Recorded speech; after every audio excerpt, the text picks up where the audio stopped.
منيرا.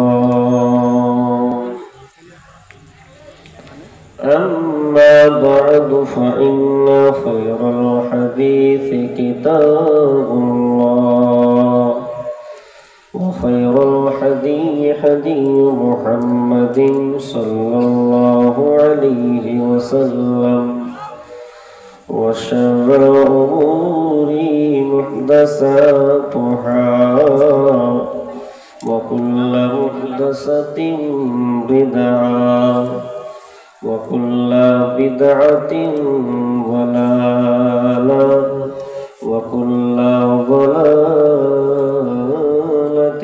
في النار. فقد قال الله تبارك وتعالى في كلامه المجيد وفرقانه الحميد بعد أعوذ بالله من الشيطان الرجيم وما هو بقول شاعر قليلا ما تؤمنون ولا بقول كاهن قليلا ما تذكرون تنزيل من رب العالمين.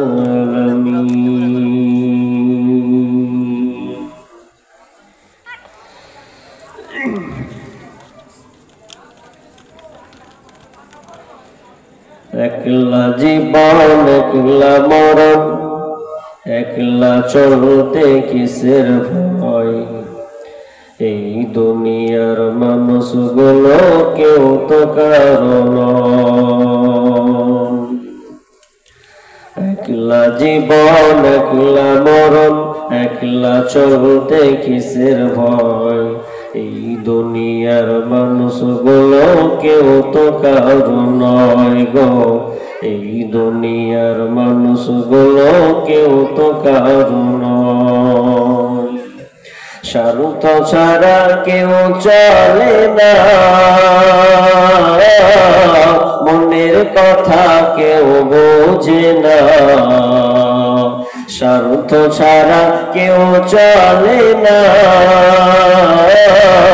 মনের কথা কেউ বোঝে না। কারো দুঃখ দেখলে আবার করে দুঃখীর অভিনয়, কারো দুঃখ দেখলে আবার করে দুঃখীর অভিনয়। এই দুনিয়ার মানুষগুলো কেউ তো কারো নয়, এই দুনিয়ার মানুষগুলো কেউ তো কারো নয়। একলা জীবন একলা মরণ একলা চলতে কিসের ভয়, একলা জীবন একলা মরণ একলা থাকতে কিসের ভয়। এই দুনিয়ার মানুষগুলো কেউ তো কারো নয় গো, এই দুনিয়ার মানুষগুলো কেউ তো কারো নয়। যে বুঝবে তোমার মনের কথা মুছে দেবে সকল ব্যথা, যে বুঝবে তোমার মনের কথা মুছে দেবে সকল ব্যথা। সে আল্লাহর সাথে বলো কথা থাকবে না কোনো ভয়, সে আল্লাহর সাথে বলো কথা থাকবে না কোনো ভয়। এই দুনিয়ার মানুষগুলো কেউ তো কারো নয়, এই দুনিয়ার মানুষগুলো কেউ তো কারো নয়। একলা জীবন একলা মরণ একলা চলতে কিসের ভয়, এই দুনিয়ার মানুষগুলো কেউ তো কারো নয়। প্রাণ পাখি তুমি ওরে আপন আপন বলিস যারে, প্রাণ পাখি তুমি ওরে আপন আপন বলে সে যারে মরার পরে রাখবে ঘরে ভুলে যাবে দুদিন পর মরার পরে রাখবে ঘরে ভুলে যাবে দুদিন পর এই দুনিয়ার মানুষগুলো কেউ তো কারো নয় এই দুনিয়ার মানুষগুলো কেউ তো কারো নয় একলা জীবন একলা মরণ একলা চলতে কিসের ভয় একলা জীবন একলা মরণ একলা থাকতে কিসের ভয় এই দুনিয়ার মানুষগুলো কেউ তো কারো নয় গো এই দুনিয়ার মানুষগুলো কেউ তো কারো নয়। উপস্থিত সম্মানীয় সুযোগ্য আজকের চলমান জলসার স্বনামধন্য সভাপতি মঞ্চে উপবিষ্ট ওলামা ইকরাম দূরদূরান্ত থেকে আগত সম্মানীয় অতিথিবৃন্দ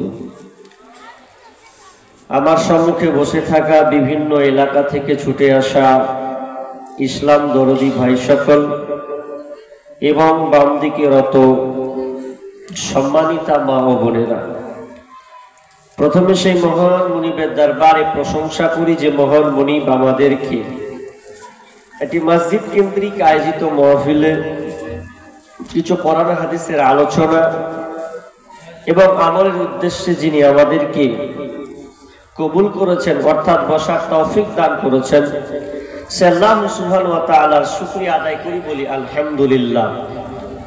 অতঃপর শান্তি বর্ষিত হোক সকল নবীদের উপর, বিশেষ করে আমাদের শেষ নবী জনাবে মুহাম্মদুর রাসূলুল্লাহ, আমরা সকলে বলি সাল্লাল্লাহু আলাইহি ওয়াসাল্লাম।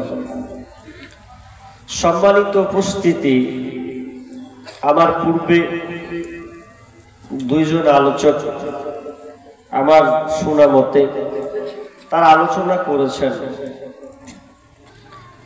আর আমার পরে কোনো আলোচক নাই, শেষ বক্তা, লাস্ট প্রধান নয়, লাস্ট বক্তা। আর লাস্ট বক্তা যা থাকে ওই ভাঙা চূড়ায় থাকে, বেশি থাকে না। তা আমি আপনাদের মহাগ্রন্থ আল কোরআন থেকে 3টি আয়াত পড়েছি। এই আয়াতকে সামনে রেখে আজকে আমার আলোচ্য বিষয় কোরআন। কোরআন আল্লাহ আমাদের দিলেন কেন? কারণ কোরআন ছাড়া আমরা কেউ জান্নাতে যেতে পারবো না, কোরআন ছাড়া আমরা কেউ সফল কাম হতে পারবো না। বিশ্বনবী যখন তিনি নবী হননি, আল্লাহ উনাকে কোরআন দেননি।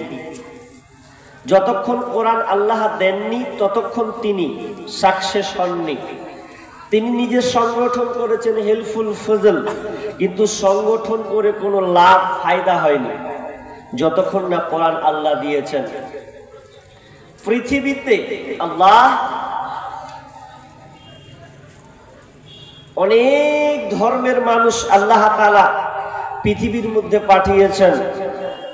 এক একটা ধর্মের গ্রন্থ কিতাব আছে, কিন্তু ওগুলো হচ্ছে মানব রচিত কিতাব। আর যেগুলো আসমানি কিতাব ছিল ওগুলো সব শেষ হয়ে গেছে। তাওরাত, ইনজিল, জবুর এগুলো সব শেষ। একখানে শুধু আসমানি গ্রন্থ কিতাব আছে, তার নাম হচ্ছে আল কোরআন। এই কোরআন এমন একটি কিতাব যে কোরআনের ফলে আপনি দুনিয়ায় চলতে গেলে সঠিক রাস্তা খুঁজে পাবেন, আপনি জান্নাত যেতে পারবেন, জাহান্নাম থেকে বাঁচতে পারবেন। কিন্তু হতভাগা আমরা কোরআনকে ছেড়ে দিয়েছি। কোরআনটা কি একটু আমাদেরকে জানা দরকার। আপনার পরিচয় যদি আপনাকে বলি তো আপনি পুরো আপনার নাম, আপনার বাপের নাম, আপনার মায়ের নাম, আপনার বংশ পরম্পরা হয়তো অনেক বলে দিবেন।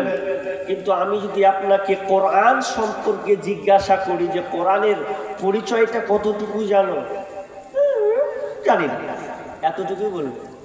কিন্তু কোরআন কেন এলো, কোত্থেকে এলো, নিলে কি ফায়দা আছে, এ কয়েক কথা আপনাদের সামনে শেয়ার করছি। তার আগে কথা